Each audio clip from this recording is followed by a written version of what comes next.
What is up, everybody? Eric here from That's Wrestling. Thanks for tuning in. If you'd like to get a hold of me, you can shoot me an email, eric@thatswrestling.com. You can also find me over on Twitter at thatswrestling1. That's with the number 1. And so you can also find me, since if you're watching this on YouTube, which I'm doing it live, if you're watching it on YouTube, you can find this as a podcast version over on pretty much all your favorite podcast directories. Also, it's easy enough to find me at thatswrestling.com as well if you need the RSS feed. If you are listening to this as a podcast and you'd like to check this show out live, which I do right after AEW goes off the air on Wednesday nights, you can do that. The link should be in the show notes, so you can go check out the channel, but it's That's Wrestling over on YouTube. It's easy enough to find. This show is AEW Wednesday Night Dynamite for October 23rd, 2019. This was, again, a very good show, but again, there are still some issues that they need to work out. A few things I wasn't super keen on, but overall, it was a good show. Let me get a drink here. I've been streaming my watch too. All right, so starting off, the show did not have intro music or pyro or anything like that. It started off right away with Private Party and Lucha Bros in the ring. So there was no entrances or anything like that. So it started off right there. They had their ring intros, but that was pretty much it. Starting right off, you had Phoenix and Quen starting off. They had a bit of back and forth for a bit, and then Phoenix is on the outside. Quen does a nice dive. Penta sends Cassidy out of the ring, and they're on the apron, and then Private Party actually hits Silly String on Pentagon. This match was really fast-paced, and I had a hard time keeping up of everything that was happening. There were so many crazy spots in this match. It was amazing, but it was hard to follow. Also, this match was for a spot in the finals of the tag tournament. So we had a bunch of other crazy spots. We had Penta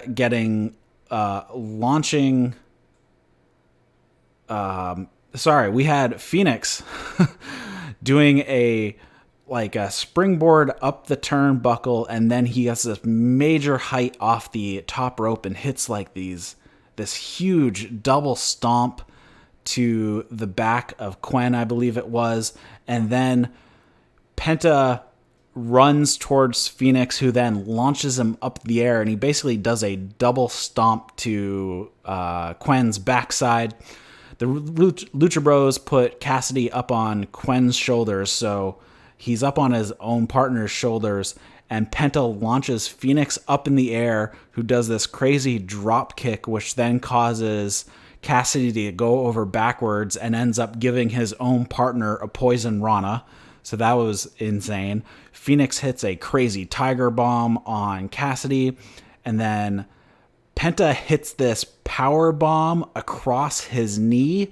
It's very similar to Roderick Strong, one of his backbreakers that he does, but this was more like a power bomb Ushigoroshi, but it was against the back from a power bomb position instead of what would be normally a Death Valley driver type of toss over the shoulders and then doing the Ushigoroshi to the neck.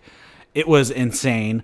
Private Party hit Gin and Juice on Phoenix, but he wasn't legal. And then they go to try to hit it on Penta, and they get the Rana part, but when Penta's flying out, he ends up hitting a Canadian destroyer out of the Gin and Juice.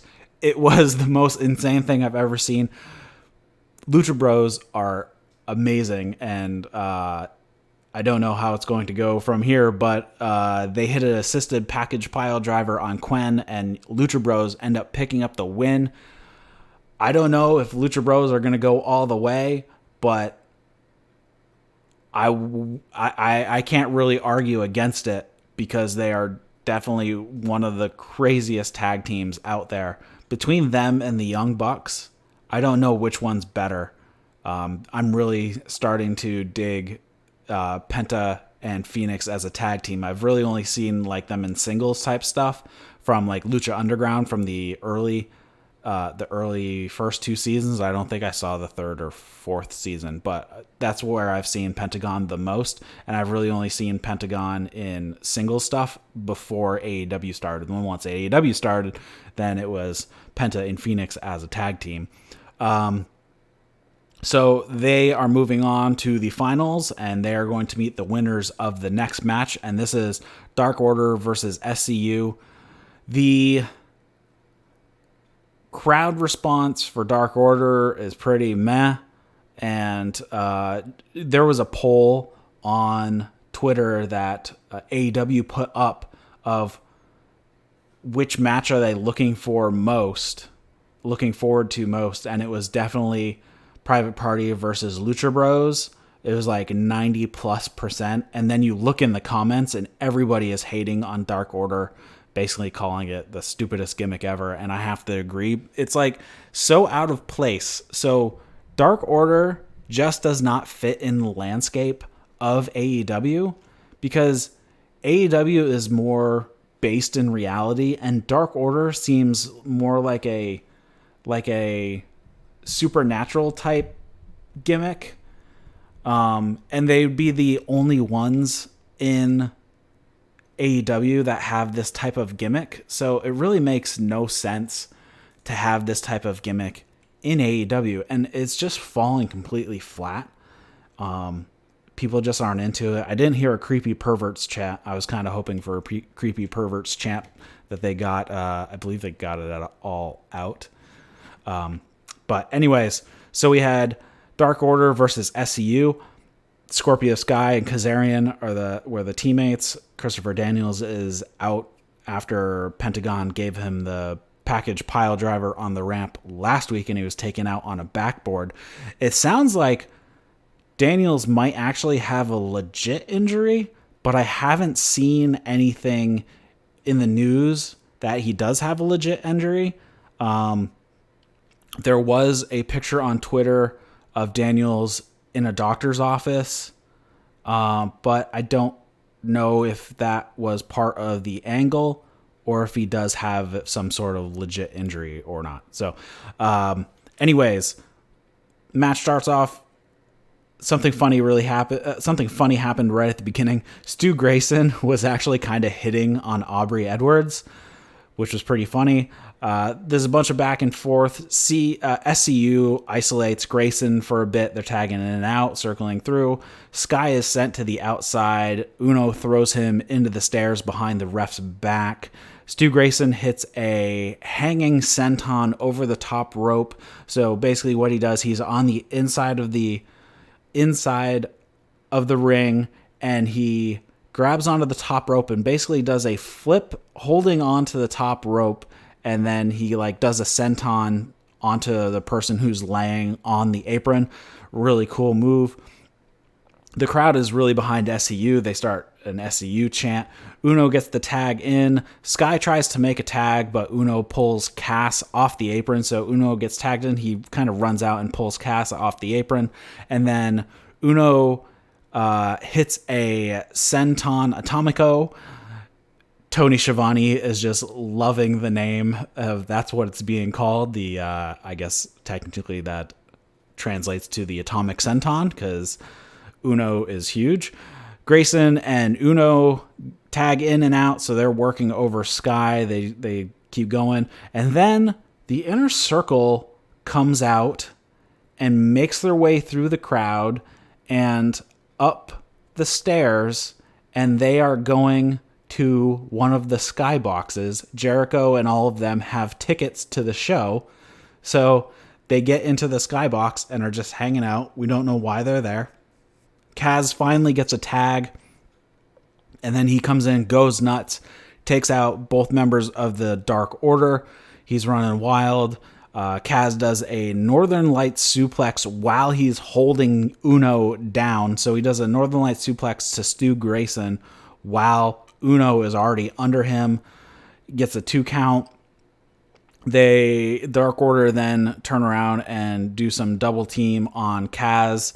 They get a 2 count. And then Kaz and Sky both hit cutters over the top ropes. So they're both out in the apron, and both members of Dark Order are inside the ring. Both of them do like I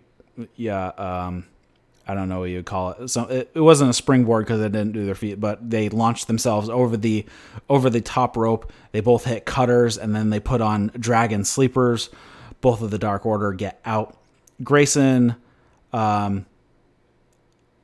gets hit. Grayson, at one point, I don't know who was out on the outside, but somebody was out on the outside. Grayson does a dive over the turnbuckle, over the post, onto whoever was on the outside. I couldn't catch who it was. Uno hit some weird... I don't even know what the move was. It kind of looked like a Uranagi, but it wasn't. Anyways, Aubrey was distracted by Grayson, who was on the outside after he did his dive. She turns around and then counts a 2. And then Kaz hits an assisted DDT on the apron on Uno. And then SCU hits the SCU later on Grayson and picks up the win. 1, 2, 3. So SCU is moving on to the finals. They will be meeting the Lucha Bros for the tag titles. So that should be a pretty interesting match. I don't know how that match is going to go. I would be happy with the outcome either way. So Lucha Bros or SCU, it's really not a bad choice. So we'll see how that goes. And it's Scorpio Sky who's in there, not Christopher Daniels. So I don't know if they're going to be pushing more towards SCU to build up Scorpio Sky, because that's what they did last week on getting Scorpio Sky over. But again, really good match, some really cool spots. So far, so good. Then we had Omega versus Joey Janela, and they actually acknowledged that Kenny Omega has recently become the AAA Mega Champ. They actually had a clip from the show in there, so something interesting. Also, they mentioned, but that's it, they mentioned AEW Dark. So this is one of the things that is really annoying me, is that they are not promoting AEW Dark for worth anything. They need to be promoting AEW Dark, especially when you have matches like Kenny Omega versus Joey Janela in the Lights Out match. That match was nuts. You should be promoting the crap out of it. And for those who who haven't watched it yet, the AEW Dark from last night was awesome. The match between Dustin Rhodes, Cody Rhodes, and who else was with them? The Strong Hearts, right? Is that them? And then who did they face? Now I'm totally spacing who they faced. Oh, well. Anyways, check out the 8-man tag from AEW Dark from last night. It was awesome. So they need to be promoting AEW Dark on the show. Again, so far, we've had like no video packages. We had one like promo package for Wardlow, but again, we're not seeing him. So we're getting video packages for somebody who hasn't come in, but we're not getting video packages for people who are already on the show. Kind of annoying. Anyways, Omega and Janela start off basic wrestling match. It ends up actually being a very good match. They didn't do anything super crazy. I mean, it fell into your normal Kenny Omega straightforward match. You had Janela was out on the outside. Omega hits a crossbody from inside to the outside. Kenny misses a corner splash Janela hits him with an uppercut. He gets in a splash and then a bunch of chops. Commentary starts talking about Joey Janela's hair, that all the ladies in AEW hate him because his hair is so nice. It's pretty funny. Janela hits this crazy leg sweep and then a basement drop kick and then does a crossbody off the top rope to the floor. Then Inside Circle is shown still up in the skybox. We don't know why they're there. Janela on the outside. Kenny signals that he's going to go for a Rise of the Terminator, and then he actually hits it. Joey gets thrown back into the ring, and Omega goes up to the top turnbuckle and does a missile drop kick to Joey's spine. And then there was a yay boo spot, chops, and other strikes. Kenny goes for a you can't escape. He does his flip over, and he just takes too long to get into the moonsault. Joey Janela gets his knees up. This is something that I see Kenny Omega do way too often. In my previous review, past couple reviews, I lamented that, hey, Kenny Omega finally hit the do not escape twice so far, which in New Japan, he'd get the drop, but then on the moonsault, somebody would either roll out of the way or get their knees up. It seemed to be pretty much all the time, and here we go. Kenny Omega just takes too long, and Joey Janela gets his knees up, so goes from there. They jockey just a little bit. Omega hits a dragon suplex and then another one. Joey then hits a German suplex into the turnbuckle, and then Janela goes up top, hits a huge flying elbow for a 2 count. Kenny drops. So Janela is up, kind of standing on the second turnbuckle. Kenny is backed into that turnbuckle, and Janela is just kind of playing to the crowd a little bit. So Kenny grabs his legs, lifts him up, and basically drops his face onto the top turnbuckle. Kenny Omega hits a third Snapdragon suplex, V-trigger, and then gets a 2 count from that. And then Omega goes for another V-trigger and misses. Janela hits a suplex. They exchange a couple strikes. Kenny hits a knee. Janela then hits a Fisherman Buster. Janela hits... I don't know what I actually wrote there. The 3 times. He hit something 3 times. He hit the ropes. That's what it is. I don't know why I wrote it like that. Anyways, he hits the ropes a couple, 3 times. Hits Kenny with a huge clothesline. Turns him inside out for a 2 count. Then Omega's out on the apron, and he's kind of laying on the apron, and Janela goes up to the top rope to do a senton on Omega. Omega moves out of the way, so Joey Janela takes this massive bump on the edge of the ring apron, and Kenny hits a massive V-trigger with Janela in the ropes. Omega hits the one-wing angel and picks up the 3 count. So, again, Omega is victorious over Joey Janela, this time in a regular match. And then what happens next, Cody comes down to the ring. He's playing with the crowd a little bit through the commercial break. And then I noticed this a couple times during this. I don't know if it was just because it was the Fight TV feed or if this was actually on the TNT feed as well. But I could actually hear a production audio coming through on the broadcast. So you could hear them telling Tony Schiavone that they were back. Later on, you could hear them counting down, going into a commercial break. You could also hear them coming out of the commercial break, and I believe going off air as well. You could hear them counting down. So I don't know if it's just some bleed over from somebody's headset into their mic, or if there is some sort of interference either in their switchboards or something that is just bleeding over into other channels. But this is not the first time that I've noticed this. I actually noticed it on the All Out show as well. You could hear them count down to the end of the show. So I don't know what's up with that. They obviously have some production kinks to work out, and I don't know what that audio bleed is coming from. But anyways, Tony is interviewing Cody, or at least trying to, and then you start hearing air horns, and you're like, what's going on? Somebody in the audience has air horns. It's actually the Inner Circle up in their skybox. They're so they have air horns interrupting Cody. Cody then turns to address Jericho, saying that there's no invisible wall like the company that they came from. He can get out of the ring and he can jump the barricade and come up there. And Jericho has a mic as well. He eggs on Cody, saying he wouldn't come up there, calls Cody an entitled millennial bitch.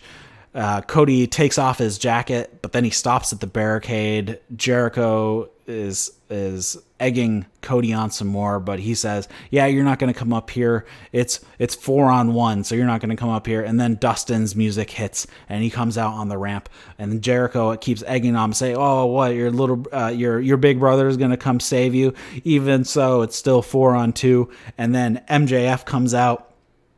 Jericho makes fun of his scarf, keeps egging them all on, and then DDP comes out, and there's such a huge pop for DDP to come out.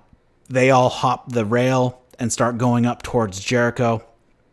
The Inner Circle then close the glass door to the skybox and lock it behind them. So they have now kind of locked themselves into the skybox, so Cody and crew can't get to him. But Cody punches through the glass door and opens up the door. They brawl out into the mezzanine, into the hallway where the concessions are and all that. So they're all brawling back there. There's tons of fans back there. It's not like it was staged that they had, people. There's lots of security around trying to break it up. Cody at one point is fighting with Jericho, and they're actually at the Dippin' Dots concession, and Cody is like smashing Jericho's face into the Dippin' Dots counter. It's pretty funny. And then the security pulls them all apart, and that's the end of that segment. Then we have Best Friends with Orange Cassidy versus Young Bucks. So this is basically a match between the losers of the first round of the tag title tournament. So Orange Cassidy comes into the ring while the Bucks are doing their pose, and Nick pushes Orange Cassidy, and then Orange Cassidy gives both of them his little low super kicks, and then Bucks hit super kick party on Orange Cassidy, sends him out to the outside of the ring. Then Best Friends and Bucks start going at it. Chucky T picks up Nick, and he actually throws him. He you would lawn dart them into a turnbuckle, but instead he lawn darts Nick to Beretta, who then hits a cutter. Really cool move. Bucks turn it around a little bit, and they actually mock Best Friends because they end up doing the hug in the middle of the ring. That was pretty funny. They go for baseball slides to the outside, but both of the Best Friends move out of the way, and then Best Friends take him out on the floor. Somebody hit a spear on Matt, I believe. Nick ends up on Chucky's shoulders. So Chucky is standing on the floor. Nick is up on his shoulders. Beretta goes up onto the apron and basically hits the Doomsday knee. Nick falls to the floor that way. Beretta and Matt finally move into the ring. Beretta throws Matt towards the corner, but Matt does this springboard swinging DDT on Chucky, who was on the outside on the apron. Matt actually gets distracted while he's on the outside by Orange Cassidy. Beretta takes advantage of that. They go to the outside. Matt gets tossed into the barricade. Back into the ring. The match starts to turn around a little bit when Matt hits a corkscrew DDT, and then Matt hits 3 Northern Light suplexes on Trent Beretta. And then he goes for a fourth, but Trent runs up the turnbuckle, hits a swinging DDT. Nick gets tagged in, and he takes out both of Best Friends with all of the flips that he does. Back into the ring, Trent's in the corner. Matt hits a rising knee strike, and then Trent falls to the ground, and then he hits a running knee, and he gets a 2 count. And then later on, Nick had gotten tagged in. Matt gets tagged back in. Trent hits a Saito suplex on Matt. And then he goes for a high angle suplex but on Nick. But Nick lands on his feet, hits him with a kick. Trent then hits a deadlift suplex on Nick, like a desperation deadlift suplex. Gets the tag to Chucky. Chucky hits a suplex, a power bomb, and a whole bunch of other stuff. I couldn't keep up with how many things he did. And then he hit a Falcon Arrow on Matt for a 2 count. Trent and Chucky hit Soul Food. The Bucks are on the outside. The ref is distracted with Best Friends inside the ring. So Orange Cassidy runs up to the top rope, puts his hands in his pockets, and does a dive onto the Bucks on the outside. And then later on, Matt is being pinned.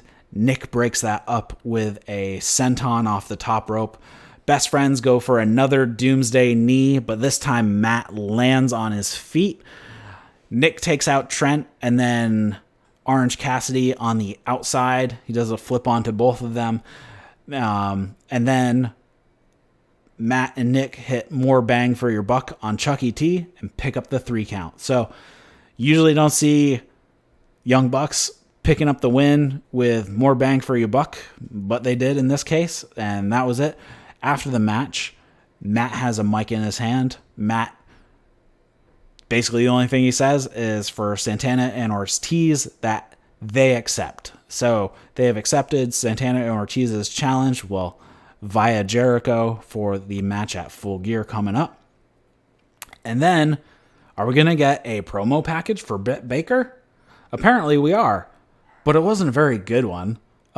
She talks about, being persistent and all that, but I mean, the package was pretty meh. You really didn't get a whole lot into her story or anything yet. She's a dentist. Yeah, we get it.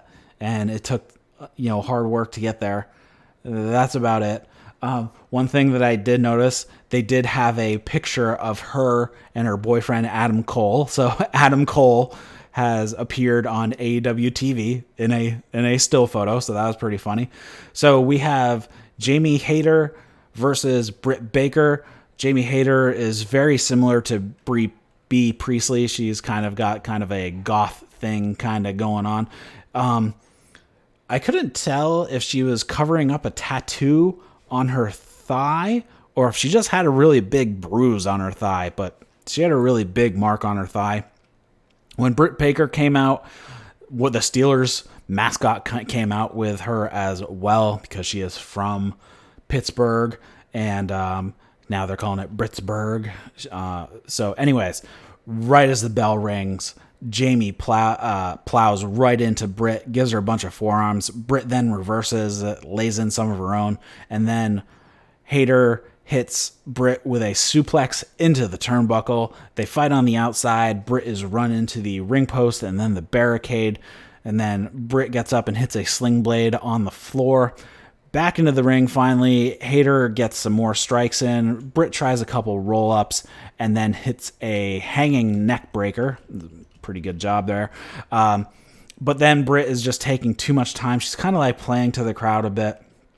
Hayter gets into the full mount and is laying in punches.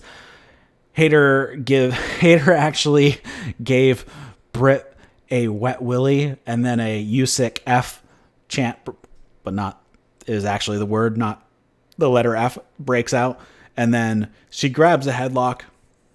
They're in the commercial at this point, I believe. They exchange some forearms. Hayter puts on a sleeper hold. She's completely on Britt's back. So Britt kind of does like a fall away slam to get out of it. Britt hits a really nice sling blade for a 2 count. And then Britt goes for a swinging neck breaker.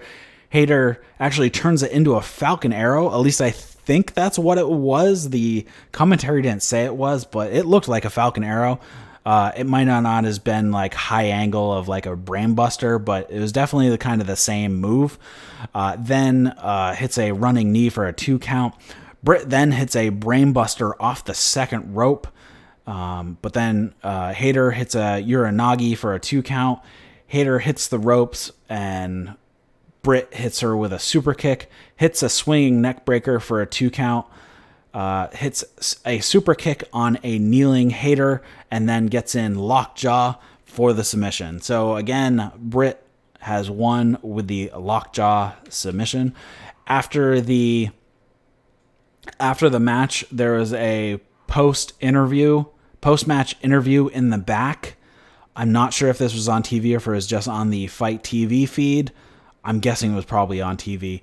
Brandy attacks Hayter from behind, lays her out, and then she's staring down the interviewer as the interviewer is trying to find out what's going on, and then she just walks off. She doesn't say anything. She just looks really mad and then leaves. So something is happening between Brandy and Jamie Hayter, so I'm sure we'll probably find out, hopefully we'll find out more next week. And then we go into our final match of the evening, Jon Moxley versus Pac.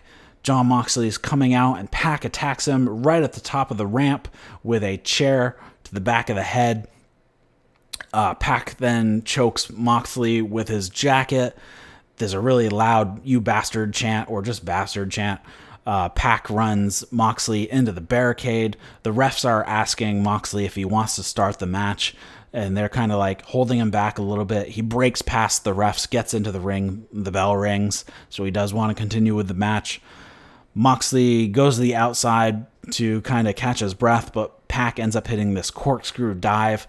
Moxley looks super dazed and out of it. It's like he's out on his feet.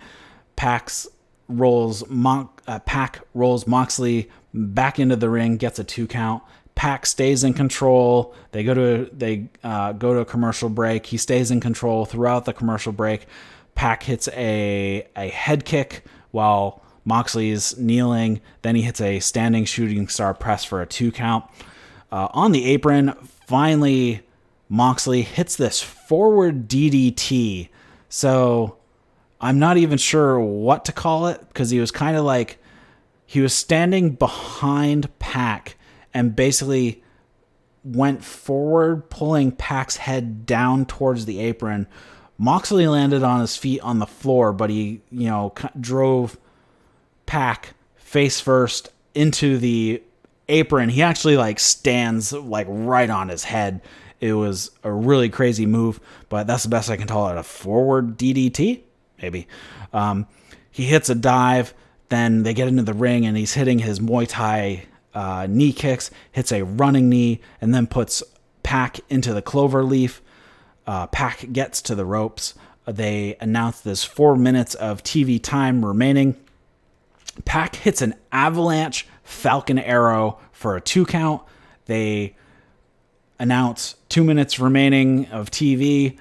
Moxley tries a cradle, and then on the outside, he rolls to the outside. He's standing, and Pac kicks him in the face. Now Mox is laid out on the floor. Pac hits a 450 splash onto the floor. So he's on the apron, and he does a splash onto the floor. 30 seconds remaining. Moxley hits Paradigm Shift, but he is slow to cover. He's crawling over. 1, 2, Pac kicks out. Moxley is pissed, and because right after the kick out was the end of the match, they hit the time limit. Moxley is pissed off. He ends up giving the ref the Paradigm Shift as well. The time limit has run out, and you can hear Moxley yelling to the camera, "Time limit my ass, time limit my ass." And then that was the end of the show. Now, one of the perks of watching the Fight TV feed, which I wish everybody could see, was after the show went off the air, the show kept going on Fight. Pac attacks Moxley while Moxley is kind of leaning against the ropes, facing the hard camera. So he attacks Moxley, lays him out.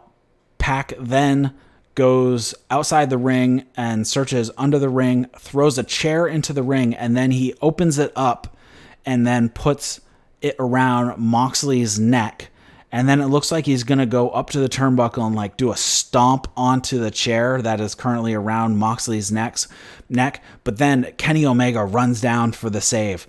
Omega sees So Pac makes his exit, and Omega sees Moxley laying there on the ground with the chair around his neck, and you can kind of see the gears in his head turning, and then he kind of leans down towards Moxley, and he pulls the chair off of Moxley's head, and then he picks it up, and then he tosses the chair down, and then Moxley gets up, and they're facing off, and Pac tries to come in and attack both of them, but both of them kick Pac in the stomach. Pac rolls out, and he starts walking up the ramp, and then he turns back to face the ring while he's kind of walking backwards up the ramp, and who comes out behind him but Hangman Page. He kind of walks him down. Pac is now kind of walking backwards back down to the ring, and then he runs off through the crowd. Page snags a microphone, and he cuts a promo saying that, Pac isn't such a big man when when he doesn't have a chair in his hand, and he looks pretty small when he has to use a low blow to beat him, and Page wants a rematch at Full Gear. He's not asking, he's telling that he's getting a rematch at Full Gear. So we have Pac and Hangman in a rematch at Full Gear, and then that was the end of the Fight TV broadcast. So again, a few things here that I still have some issues with is we really only had that one promo really it was just kind of like the one video package for Britt Baker, but it wasn't anything special. It was just, your typical promo package, and it really didn't move anything forward with her. And then all the other matches we had no promo packages, no really build packages. So we are still missing a whole bunch of stuff. We didn't get a promo from Moxley. We haven't gotten a promo from Pac. On TV, I don't know if we've had a Hangman Page promo. We haven't had a Kenny Omega promo. What are they doing here? Almost everybody who's on the show has not had a promo. We had Joey Janela this week. Again, no promo from Joey Janela. And I believe this is Joey Janela's first Dynamite appearance? I believe it is. And again, nothing for him. So we are not doing a very good job at building characters here. We had, how many matches do we have? We have 1, 2, 3, 4, 5, 6. So we had 6 matches on this show. The past few weeks have only been 5 matches. So if they had cut one of these matches, we really didn't need, I know it was in her hometown, but we really didn't need the Jamie Hayter and Britt Baker match. That could have been cut, but unfortunately it was her hometown. So what are you going to cut? Maybe Best Friends versus Young Bucks? Put that on AEW Dark maybe? And then use that time to build up the people that you are showcasing here. The only promo that happened this week really was you had the Britt Baker video package, which was short and not very informative, and then you had Cody come out to attempt to cut a promo, but then it just degraded into a brawl. So that is fine because we have had promo packages and promos from both Jericho and Cody. So not a big deal there that this didn't turn out to be an actual promo or anything. But again, we still have all these people that we know nothing about. Dark Order, we still have nothing. They're just weird. And I believe, again, Dark Order, was this their first appearance on Dynamite? I believe it was. I believe this is the first appearance of Dark Order on Dynamite because they had a bye in the first round. SCU, we have had a short kind of joke promo package. Nothing there. Private Party, we did have a little bit last week. Lucha Bros, we pretty much had nothing. I don't know what to I don't know what to tell you anymore. It's just they're just not building up as much as I would want to.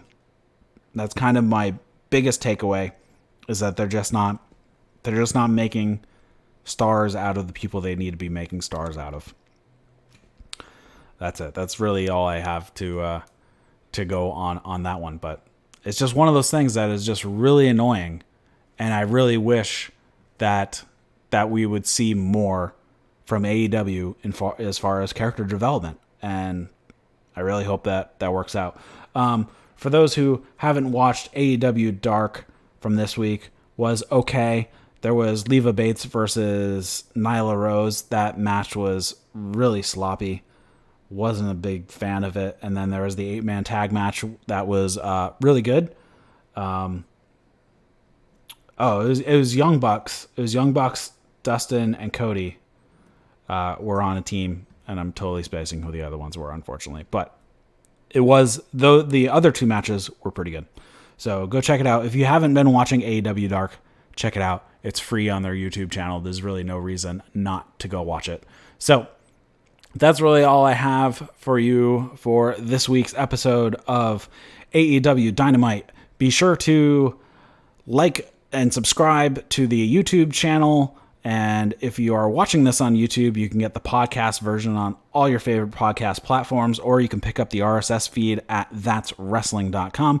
If you'd like to get a hold of me, you can send me a message or an email at eric@thatswrestling.com. You can also find me over on Twitter at thatswrestling1 with the number 1. Somebody took the other one, unfortunately. So until I'm not sure when, maybe tomorrow night or Friday night, while I catch up on New Japan's Junior Tag League matches, and I will come back to you for then. So be sure to check that out. And back here on the YouTube channel, I will see you next week for the live post show of AEW Dynamite. So thanks for tuning in to That's Wrestling. See you guys.